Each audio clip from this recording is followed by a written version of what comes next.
Tenho recebido muitos comentários de pessoas que têm dúvidas entre um ETF acumulativo e um ETF distributivo, pois não percebem como é que são beneficiados com um ETF acumulativo. No distributivo, um dos benefícios é receber os dividendos, mas no acumulativo, como é que saímos beneficiados? Ora, para explicar, eu vou utilizar dois exemplos. Um hipotético, para nós percebermos a mecânica da coisa. E depois de nós percebermos a mecânica, vamos passar para um caso real entre dois ETFs que investem no SP500, em que um é distributivo e o outro é acumulativo. Avançando então para o primeiro exemplo, o exemplo hipotético. Vamos imaginar que eu criei dois ETFs com o nome microinvestidor, cujo objetivo é investir em boas empresas a um preço justo. Portanto, temos um ETF de acumulação e outro que distribui dividendos. A 1 de janeiro, ambos os fundos têm 1000 ações da Microsoft a 370 dólares e 87 cêntimos e 500 ações da Apple com o valor unitário de 185 dólares e 64 cêntimos. O que significa que o Net Asset Value, portanto o valor total do fundo, é de 463.690 dólares. Vem o dia 29 de fevereiro e o preço unitário da Microsoft alterou para 415 dólares e 25 cêntimos. E o da Apple passou para 188 dólares e 65 cêntimos. Neste dia, a Apple vai pagar um dividendo de 24 cêntimos, que a multiplicar por 500 ações dá um total de 120 dólares. O que significa que aqui abriu-se uma nova posição no fundo. Neste caso é dinheiro, no valor de 120 dólares. Então, o NAV passou a ser de 509.695 dólares. Adiantando para o dia 14 de fevereiro, novamente o preço da Microsoft e Apple alteraram e a Microsoft paga neste dia o seu dividendo no valor de 75 cêntimos, que a multiplicar por 1000 ações dá 750 dólares. O que significa que a posição em dinheiro alterou também para 870 dólares e o nosso NAV passou para 501.600 dólares. E agora aqui pode já existir uma diferença. Ou seja, como o fundo acumulativo já tem dinheiro e segundo a regra dele, que é investir em boas empresas a um preço justo, o fundo acumulativo já pode comprar caso apareça alguma empresa dentro destas condições. O distributivo não. Porquê? Porque ele paga os dividendos. Ou seja, como aquele dinheiro é de dividendos, ele não pode investir no fundo. Está reservado para, quando for a altura de pagamento, entregar aos donos das unidades de participação. Neste caso, para simplificar as coisas, eu vou deixar, não vai haver nenhuma entrada nova no fundo e vou deixar as coisas como estão. Vamos continuar. Indo agora para 31 de março, que é o dia de distribuição de dividendos por parte do fundo, percebemos que a quantidade de dinheiro no acumulativo continua com os 870 dólares e no distributivo passou para zero. Isto porque entregou-se o dinheiro dos dividendos aos donos das unidades de participação do ETF. E já notamos outra diferença. O NAV, o valor total do fundo, ficou diferente, pois o acumulativo está com 507.705 dólares e o distributivo tem 506.835 dólares. Portanto, como o dinheiro do fundo distributivo saiu, naturalmente que o valor total no mesmo fundo vale menos, porque já não tem aquele dinheiro. Imaginando que o fundo tem 10.000 unidades de participação, então o valor de unidade fica a 50 dólares e 77 cêntimos para o acumulativo e 50 dólares e 68 cêntimos para o distributivo. E agora vocês perguntam, e bem, então mas isso não vai dar ao mesmo? De um lado tenho o valor total no fundo, no outro lado tenho as posições e tenho o dinheiro dos dividendos na minha mão. Ora, isso na teoria é verdade, mas na prática não. Porquê? Impostos. Pois quando nós recebemos os dividendos, vai-nos ser cobrado os impostos. Se nós trabalharmos com a de giro e com a XTB, aliás, vamos ver aqui um exemplo prático. Por exemplo, eu recebi dividendos aqui da Medical Properties Trust, ok? E recebi 3 euros e 75 cêntimos. Desculpem, 3 dólares e 75 cêntimos. Mas já me foi cobrado à cabeça 56 cêntimos.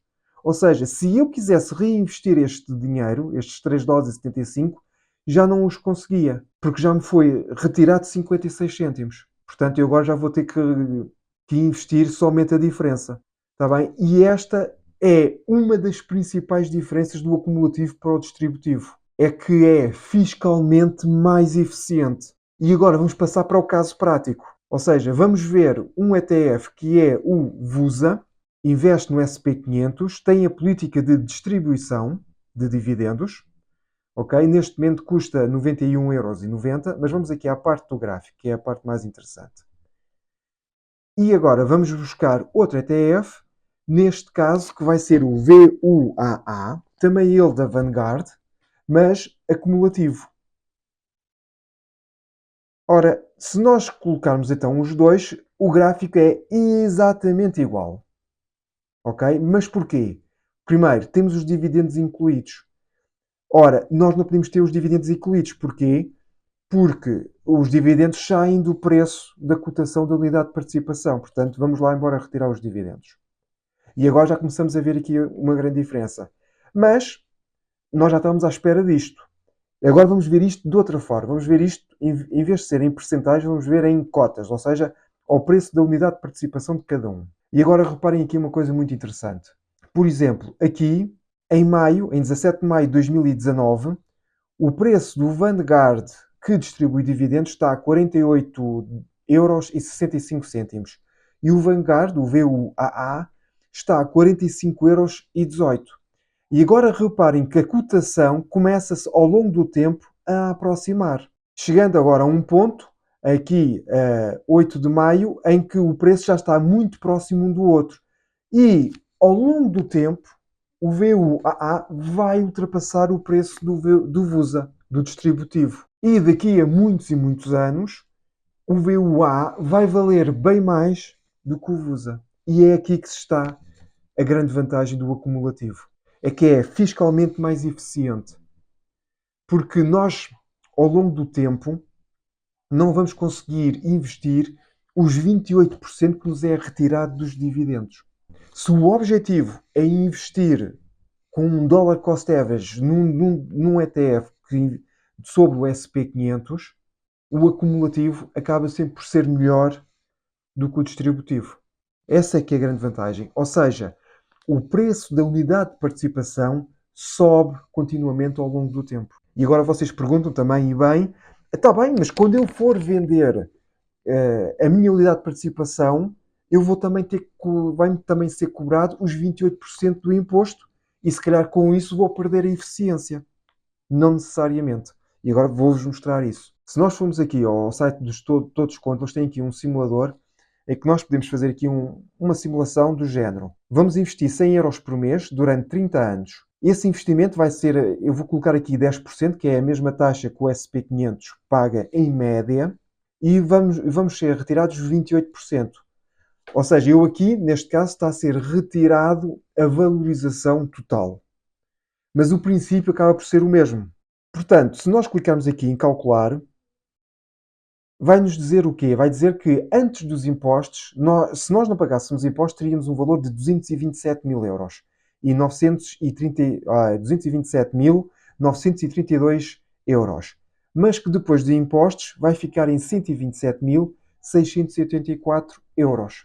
E agora reparem nesta conta que eu vou-vos mostrar. Que se eu fizer então 227.932 a dividir por 1,28, ou seja, eu vou imaginar que daqui a 30 anos eu reformo-me e vendo a minha participação toda que eu tenho do VUAA do SP500. Portanto, se eu fizer isso, quer dizer que eu fiquei com 178.071€.